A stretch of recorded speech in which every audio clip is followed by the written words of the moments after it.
오늘도 계속해서 여호수아의 고별 설교를 한번 생각해 보도록 하겠습니다.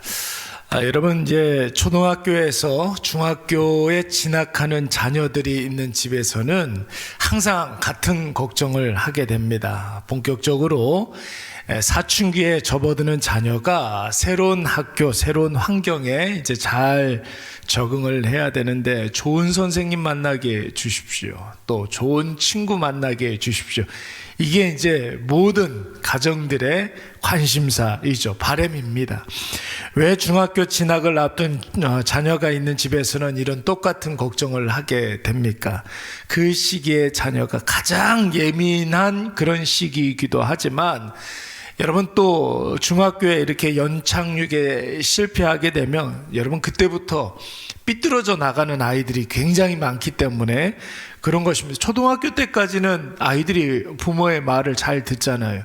근데 말 잘 듣는 중학생이 어디 있습니까? 세상에 그런 아이들은 없어요. 그래서 어떤 분들은 중학교 때의 아이들을 그냥 사람이라고 생각하지 말아라. 외계에서 온 아이다. 외계에서 온 존재다. 혹은 조금 이렇게 짐승보다 조금 더 나은 그렇게 생각을 해야 마음이 편하다. 이렇게 생각하시는 분들도 많이 있습니다. 근데 여러분, 사실 중요한 것은 친구 때문이 아니죠. 환경 때문이 아닙니다. 자녀의 중심이 바로 잡혀 있으면, 그 아이의 마음의 중심이 바로 잡혀 있으면 어떤 상황, 어떤 환경에서도 아이의 환경을 그 아이가 압도하게 됩니다. 잘 적응해 나갈 수가 있습니다. 부모에 대한 신뢰, 안정감이 그 아이의 마음속의 중심에 있고, 또 아이가 자기 자신에 대한 소중함을 잘 알고 있고, 미래에 대한 기대감, 사람들에게 받는 그런 인정, 칭찬, 이런 것들의 소중함을 잘 알고 있는 아이들은 여러분 건강하게 그 내면이 이렇게 잘 자라고 있는 것이기 때문에 어떤 상황, 어떤 친구가 있다 할지라도 자녀가 자기가 어떻게 해야 되는지를 분명히 알게 됩니다. 여러분, 오늘 여호수아는 계속해서 이스라엘 백성들에게 고별 설교를 하고 있습니다. 여호수아는 각 지파의 지도자들을 이렇게 불러 모아놓고 여호수아 자신의 하나님, 어떤 하나님이라고 고백하고 있습니까? 나 대신 싸워주시는 하나님이다, 이렇게 고백하고 있습니다. 여러분, 그래서 우리가 지난 시간에 대신 싸워주시는 하나님은 자신의 이름을 걸고 우리에게 약속하셨기 때문에 그 약속하신 바를 누가 뭐라고 그래도 반드시 지켜내시는 하나님이라고 우리가 말씀을 묵상했습니다. 그러니까 이스라엘, 너희도 하나님 말씀에 절대 떠나서는 안 되고 너희가 하나님 앞에서 해야 할 그 일들을 감당하라는 거예요. 이것이 바로 여호수아가 이스라엘 백성들에게 하고 있는, 여러분, 마치 유언과도 같은 고별 설교의 내용이 되는 것입니다. 그리고 오늘 본문의 말씀을 보시면 여호수아는 지금 이스라엘 백성들이 살고 있는 그 가나안 땅의 토착신앙, 우상숭배, 이방 문화에 여러분 근처도 가지 말라고 경고하고 있습니다. 여러분, 이것을 7절 말씀에 보시면은 서로 다른 표현을 4번이나 사용하면서 반복하고 있는데 한번 보세요. 이 민족들 중에 들어가지 말아라, 가까이 가지 말라는 거예요. 그리고 그들의 신들의 이름을 부르지 말아라. 이방 신들 앞에서 절대로 맹세하지 말아라. 이방 우상을 섬기지 말아라. 여러분, 이렇게 4개의 이야기를 하고 있는데 각각의 의미가 있는 말이 아니라 여러분, 이 말은 딱 한 가지를 강조하면서 여러분 반복해서 이야기하고 있는, 4번이나 반복하고 있는 거죠. 그 내용이 무엇입니까? 절대 뭐 하지 말아라? 우상 숭배하지 말아라. 절대로 우상 숭배하지 말아라. 이것을 지금 강조하고 있는 것입니다. 여러분, 세상과 하나님을 겸하여 섬기면 절대로 안 됩니다. 여러분, 우상 숭배에 빠져서는 안 되는 거예요. 이게 바로 하나님께서 여러분 수천 년 전에 이스라엘 백성들에게나 오늘 우리에게 간절히 바라고 원하는 그런 일들입니다. 여러분 보세요. 하나님께서 인간에게 주신 최초의 성문법 10개의 계명이 있는 여러분 그 법 10계명이라고 이야기를 하는데, 여러분 초반에 있는 1계명부터 4계명까지의 그 계명을 우리는 하나님께 대한 계명이라고 잘 알고 있습니다. 여러분 이 계명들을 가만히 한번 보십시오. 1계명 우상 숭배하지 말아라. 2계명 우상의 형상을 만들지 말아라. 3계명 하나님의 이름을 망령되게 하지 말아라. 4계명 안식일을 기억하여 거룩히 지키라. 여러분 이 4개의 계명입니다. 여러분 이 4개의 계명의 공통점이 뭐라고 생각하십니까? 딱 하나밖에 없어요. 오직 하나님만 유일하신 하나님이라는 거예요. 하나님만 하나님이라는 거예요. 여러 신들 가운데 뛰어난 신이 아니라 너희들이 생각하고 있는 그 신들은 신들이 아니라는 거예요. 아무것도 아니라는 거예요. 하나님만 유일하신 하나님이라는 것입니다. 이것은 여러분 모든 법 위에 가장 기초가 되는 법의 정신이에요.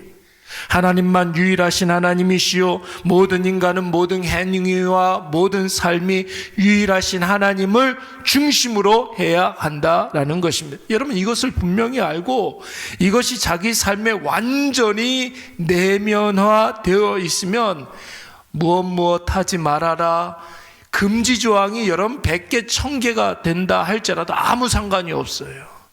유일하신 하나님이 나의 하나님이다, 이것을 완전히 내 것으로 삼고 있으면 그거 하지 말라고 그래도 하지 말라고 하지 않아도 그 당연히 안 하게 됩니다. 다시 말해서 우상 숭배하지 말아라. 우상의 형상을 만들지 말아라. 하나님의 이름을 더럽히지 말아라. 하나님의 일하심을 훼손하지 말아라. 경고하지 않아도, 잔소리하지 않아도 하나님 아닌 것에 마음을 빼앗기지 않습니다. 한눈 팔지 않게 되는 것입니다. 그러니까 절대 우상 숭배하지 말라, 이 말은 유일하신 하나님 곁을 떠나면 안 된다는 말에 강조형이 되는 것입니다. 왜 그렇습니까? 우리의 생명이 누구로부터 나왔습니까? 하나님께로부터 여러분 이것을 우리가 알기 때문에, 여러분 자녀가 너 다리 밑에서 주워왔어, 네 엄마 찾아가, 그래도 갑니까 안 갑니까? 내 엄마가 우리 엄마라는 사실을 너무나 잘 알고 있기 때문에 엄마가 왜 저러지, 이런 이야기는 해도, 이런 생각은 해도 진짜 자기 엄마 찾아가는 애들은 별로 없어요. 엄마에 대한 확신이 있기 때문에 너 다리 밑에서 주워왔어, 네 엄마 찾아가. 그래도 여러분 아이들은 밥만 잘 먹는 거예요. 네, 우리 엄마한테 엄마 100원만 이거 하는 거예요. 계속해서 우리의 생명이 하나님께로부터 나왔기 때문에, 우리의 생명은 하나님과 연결되어 있을 때에만 가치 있고 생명력이 있어지고 능력이 있다라는 것을 우리가 너무나 알기 때문에 그런 것이죠. 자, 그렇다면 어떻게 하는 것이 하나님께 딱 달라붙어 있는 것이고 세상의 마음을 빼앗기지 않을 수 있겠습니까? 여러분 8절 말씀을 보시면은 여호수아는 이스라엘 백성들에게 오늘까지 행한 것 같이만 해라, 그렇게 이야기를 하고 있습니다. 지금 잘하고 있으니까 지금처럼만 잘하면 돼, 이렇게 이야기하고 있어요. 여러분 한번 보십시오. 이스라엘의 역사를 한번 쭉 한번 이렇게 생각을 해보세요.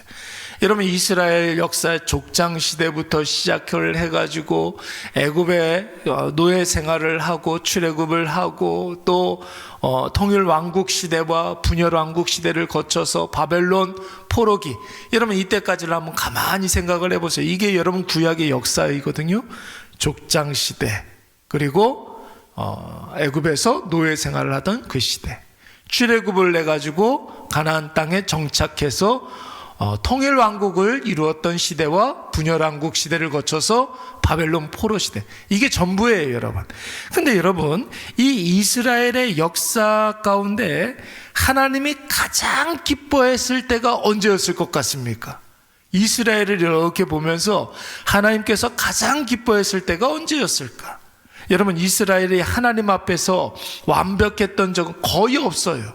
그래도 하나님이 이스라엘 백성들이 불평이 없었던 그 시대, 그래도 이스라엘 백성들이 원망이 없었던 그 시대, 그래도 하나님 생각 많이 하고 하나님 말씀에 순종하고 하나님의 유일하심을 증명한 그때, 그래도 실수 없이 범죄 없이 우상 숭배 없이 이방 나라 의지하지 아니하고 오직 하나님께 딱 붙어 있었던 그 시기 언제였을까요? 아무리 생각을 해보고 성경을 찾아보고 연구를 해봐도 가나안 정복기밖에 없어요.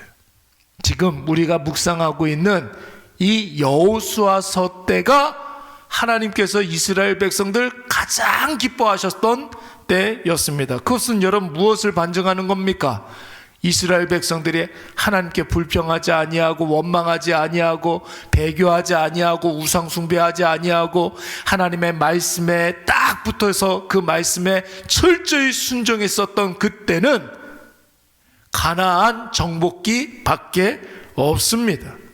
여러분, 지금 이 여호수아는 지금까지 너희들이 하나님 생각 많이 하고 하나님 말씀에 관심을 많이 갖고 말씀에 순종하려고 노력하고 하나님의 선명한 역사를 거의 모든 사람들에게 느끼게 하고 체험했던 것처럼 앞으로도 이렇게 해야 한다라는 거예요. 지금처럼만 하면 된다라는 거예요. 이방 사람들 다 진멸하고 하나님 말씀에 순종했던, 그렇게 살았던 그 시기처럼 살라는 거예요. 여러분, 중학교 올라가는 자녀에게 나쁜 친구 사귀면 절대로 안 된다, 절대 학생들 뭐 나쁜 데로 가면 따라가면 안 돼, 남들이 나쁜 거 본다고 덩달아 그런 거 따라서 보면 안 돼, 담배 먹지 마, 술 먹지 마, 여러분 이런 소리 백날에 아무 소용없어요. 아무 소용없습니다. 하나님께 아이가 딱 붙어 있어서 하나님으로 인해서 오는 그 삶의 열매를 자기가 먼저 먹고 마시고 체험하고 하나님의 능력을 체험하고 기도, 말씀, 예배의 참 맛과 재미와 기쁨과 감사를 이 아이가 먼저 경험하면 절대로 나쁜 친구, 나쁜 곳, 나쁜 것, 나쁜 행동 하라고 해도 하지 않아요. 그 맛을 아는데. 이제 2025년도가 이틀밖에 남지 않았습니다. 여러분, 저마다 이 시기가 되면 내년 소망을 하나씩 갖게 되는데 뭐 하지 말자, 뭐 이거 하지 말자, 저거 하지 말자. 여러분, 이런 소망 갖지 마시고 뭐 하는 맛을 느끼자. 여러분, 이런 소망을 가지시기 바랍니다. 금지하는 소망이 아니라 재미와 즐거움을 얻는 소망을 가지시기 바랍니다. 뭐뭐 하지 말아라, 절대 금지다 하는 것을 계획하고 다 이뤄도 여러분 가만히 생각을 해보면 결론은 제자리예요. 뭐뭐 하지 말자, 이거 하지 말자, 저거 하지 말자, 그거 다 이뤄도 결국은 제자리예요. 그러나 하나님을 소망하고 하나님이 주시는 것을 기대하면 하루하루 지날 때마다 은혜가 쌓이는 것을 느끼게 되는 것이죠.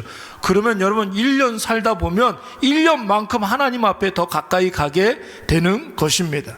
오늘 이것을 꼭 기억하셔서 시선은 말씀에 딱 고정시키고 마음은 성령으로 가득 채워서 내년 한 해 하나님이 부어주시는 은혜를 아주 작은 것까지 다 느끼고 깨닫는 저와 여러분이 되시기를 간절히 축원합니다. 우리 잠깐 기도.